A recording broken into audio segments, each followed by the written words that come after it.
నమస్తే, welcome to 6 TV. నేను ఆనంద్. ఇక డీటెయిల్ చూస్తే, ఫోన్ ట్యాపింగ్ కేసులో మాజీ సీఎం కేసీఆర్, మాజీ మంత్రులు కేటీఆర్, హరీష్ రావులకు అసెంబ్లీ సమావేశాల అనంతరం నోటీసులు ఇస్తామని సీఎం రేవంత్ రెడ్డి చేసిన వ్యాఖ్యలు రాజకీయంగా తీవ్ర చర్చకు దారితీశాయి. ఈ వ్యాఖ్యలపై బీఆర్ఎస్ మాజీ మంత్రి జగదీష్ రెడ్డి తీవ్ర స్థాయిలో స్పందించారు. ప్రభుత్వం ఏర్పడిన మొదటి రోజు నుండి సీఎం రేవంత్ రెడ్డి అనవసరంగా ఏర్పడుతున్నారని విమర్శించారు. ఇక కరెంట్ సరఫరాపై కూడా ఆరోపణలు చేశారని, అయితే అధికారిక నివేదిక వచ్చిన తర్వాత నోరు మూసుకున్నారని వ్యాఖ్యానించారు. కేసీఆర్ రాష్ట్రాన్ని మల్లెపువ్వులా పాలించారని, కాంగ్రెస్ బీజేపీ ప్రభుత్వాల కంటే కూడా 24 గంటల విద్యుత్ సరఫరా అందించినట్లు రిపోర్టుల్లో స్పష్టంగా ఉందన్నారు. అలాగే కాళేశ్వరం ప్రాజెక్టుకు కేవలం మరమ్మతులు చేయాలని మాత్రమే కోర్టు సూచించిందని ఆయన గుర్తు చేశారు. ప్రజా సమస్యలపై దృష్టి పెట్టకుండా ప్రతిపక్ష నేతలపై ఆరోపణలు చేస్తూ రాజకీయ లబ్ధి పొందే ప్రయత్నం చేస్తున్నారని ఆయన ఆరోపించారు.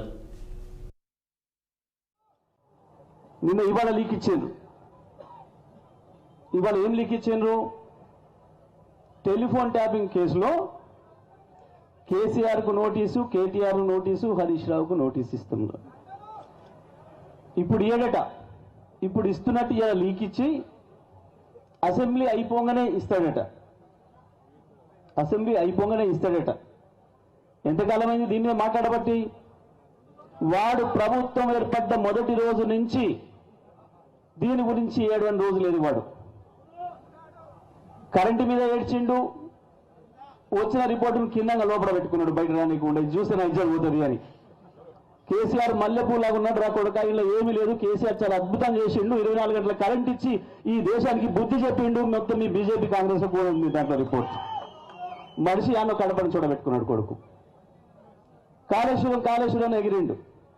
కోర్టు చూసి దీనిలో ఏం లేదురా, నీ ముఖం నీ ముండ ఏముంది, దీనిలో బ్రహ్మాండంగా కట్టిండు కాళేశ్వరం కేసీఆర్, నీ కనీసం చేతగాక రిపేర్ చేయడానికి అని చెప్పి ఆడ వారు దొబ్బింది. ఈ ఫార్ములా ఆ ఫార్ములా అన్నాడు. ఏ ఫార్ములా లేదు, చివరికి తీసుకొచ్చుకొని ఆడల పోటీలను పెట్టి వాళ్ళతో తన్నించుకున్నాడు. అయిపోయింది.